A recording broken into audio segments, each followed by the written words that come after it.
సుందరం వాళ్ళు ఆనందభైరవి కుటుంబాన్ని మోసం చేసేసరికి అందరూ చాలా బాధపడుతూ ఉంటారు. అప్పుడు కోటేశ్వరరావు గారు, అమ్మ ఆనంద, ఆ మోసగాన్ని మనం ఊరికే వదలొద్దమ్మా, ఎలాగైనా సరే వాడిని పట్టుకొని వాడికి తగిన శిక్ష వేయాలమ్మా, ఇలా నా బిడ్డ దామిని జీవితంలాగా ఏ బిడ్డకు కూడా అన్యాయం జరగకూడదమ్మా అని కోపంగా అంటూ ఉంటుంటే అప్పుడు ఆనందభైరవి గారు, నిజమే బావగారు, మీరు చెప్పింది, వాళ్ళని అస్సలు విడిచిపెట్టకూడదు, ఎంత ధైర్యం ఉంటే మనల్నే మోసం చేయాలని చూస్తారు అని వెంటనే ఎస్ఐ గారికి కాల్ చేస్తూ ఉంటుంది.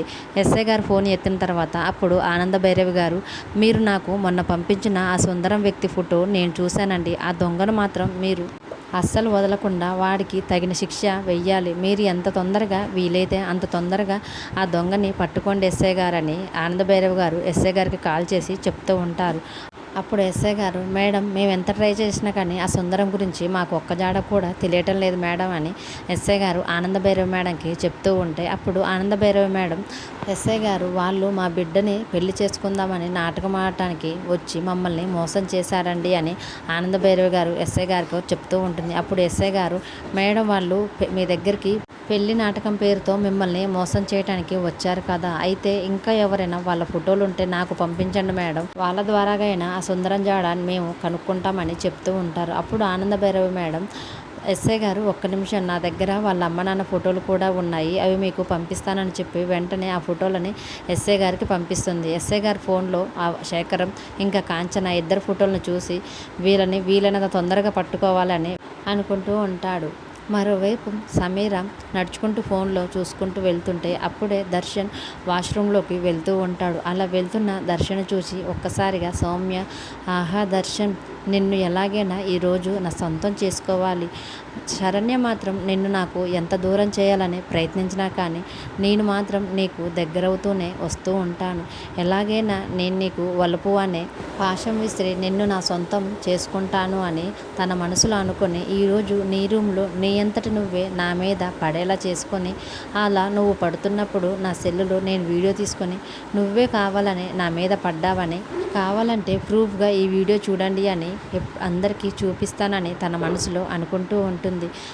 దర్శన్ ఎప్పుడైతే వాష్రూమ్లోకి వెళ్ళి డోర్ లాక్ చేసుకుంటారో వెంటనే సమీర రూమ్లోకి వచ్చి ఒక పక్కన దాక్కుంటుంది. సౌమ్య ఎప్పుడైతే దర్శన్ రూమ్లోకి వెళ్ళటం కింద నుంచి హాల్లో శరణ్య గమనిస్తుంది. ఇదేంటి ఈ సౌమ్య మా రూమ్లోకి వెళ్తుందని వెంటనే కంగారుగా హాల్లోంచి మెట్లపైకి ఎక్కి దర్శన్ రూమ్ దగ్గరికి వస్తుంది. దర్శన్ రూమ్ దగ్గరికి వచ్చిన తర్వాత రూమ్ మొత్తం కూడా వెతుకుతూ ఉంటుంది. ఎక్కడ ఈ సౌమ్య, ఏంటి ఎక్కడ కూడా కనిపించడం లేదు, ఎక్కడ చచ్చింది ఇది, ఇప్పుడే కదా అది మా ఆయన రూమ్ వైపు రావటం నేను గమనించాను, ఎక్కడ ఉంది అని రూమ్ మొత్తం వెతుకుతూ ఉంటే శరణ్య రావటాన్ని సౌమ్య గమనించి శరణ్యకు కనపడకుండా జాగ్రత్త పడుతూ ఉంటుంది. శరణ్య రూమ్ మొత్తం వెతుకుతూ ఉంటే అప్పుడే దర్శన్ వచ్చి, ఏంటి మేడం, ఏంటో అంతలా వెతుకుతున్నారు అని శరణ్యని అడుగుతూ ఉంటాడు. అప్పుడు శరణ్య మాత్రం, ఏమీ లేదండి, మీకోసమే నేను చూస్తున్నాను అని అంటూ ఉంటుంది. అప్పుడు దర్శన్, నేను ఇప్పుడే స్నానానికి వెళ్ళి వస్తున్నాను శరణ్య అని శరణ్యతో దర్శన్ అంటూ ఉంటాడు. అప్పుడు శరణ్య, అవునా అండి, అది తెలుస్తూనే ఉంది, మీరు స్నానానికి వెళ్ళేటప్పుడు డోర్ లాక్ చేసుకోవటం మీకు తెలియదా అని శరణ్య దర్శన్ని అంటూ ఉంటుంది. అప్పుడు దర్శన్, నేను వాష్రూమ్ డోర్ వేసుకున్నాను కదా శరణ్య, ఇంకా మెయిన్ డోర్ ఎందుకు వేయటం, అయినా మన గదిలోకి ఎవరు వస్తారు, ఎందుకు నువ్వు అలా అడుగుతున్నావని దర్శన్ శరణ్యతో అంటూ ఉంటాడు. అప్పుడు శరణ్య దర్శన్తో మాట్లాడుతూనే ఒక పక్కన సౌమ్య బెడ్ వెనకాల ఉండటం గమనిస్తుంది. వెంటనే, అది కాదండి, మన ఇంట్లో చాలా కాస్ట్లీ వస్తువులు ఉన్నాయి కదా, ఎవరైనా వచ్చి ఆ మన కాస్ట్లీ వస్తువుల్ని తీసుకొని వెళ్తారు, వెళ్ళిన తర్వాత మనం బాధపడటం కంటే వాళ్ళు రాకముందే మన జాగ్రత్తలో మనం ఉండటం చాలా మంచిది కదండి అని శరణ్య దర్శన్తో అంటూ ఉంటుంటే అప్పుడు దర్శన్ కూడా, అవును శరణ్య, అది కూడా నిజమే అని అంటూ ఉంటాడు. వెంటనే శరణ్య, నేను చూడండి పొద్దున బెడ్షీట్స్ మడతేసి ఆ పక్కనే పెట్టాను, బెడ్ వెనక పెట్టడమే నేను మర్చిపోయానండి, ఒక్క నిమిషం ఉండండి అని చెప్పి మడతేసిన బెడ్షీట్స్ని తీసి బెడ్ వెనకాల విసిరేస్తూ ఉంటుంది. అప్పుడు దర్శన్, ఏంటి శరణ్య బెడ్షీట్స్ని అలా విసిరేస్తున్నావని అడుగుతూ ఉంటాడు. అప్పుడు శరణ్య, ఒక్క నిమిషం ఆగండి, నేను చెప్తాను అని అనుకుంటూ సౌమ్య మీద ఆ బెడ్షీట్ని వేస్తూ ఉంటుంది. తర్వాత కుర్చీని తీసుకొచ్చి సౌమ్యపై ఉన్న బెడ్షీట్స్ పైన కుర్చీని కూడా విసిరేస్తూ ఉంటుంది. అవి ఒక్కసారిగా కుర్చీ మీద పడటంతో సౌమ్య మాత్రం అబ్బా అని గట్టిగా అరిచే ప్రయత్నం చేసి తన గొంతు వాళ్ళకి వినపడకుండా వెంపటే చేత్తో తన నోటిని మూసివేసుకుంటుంది.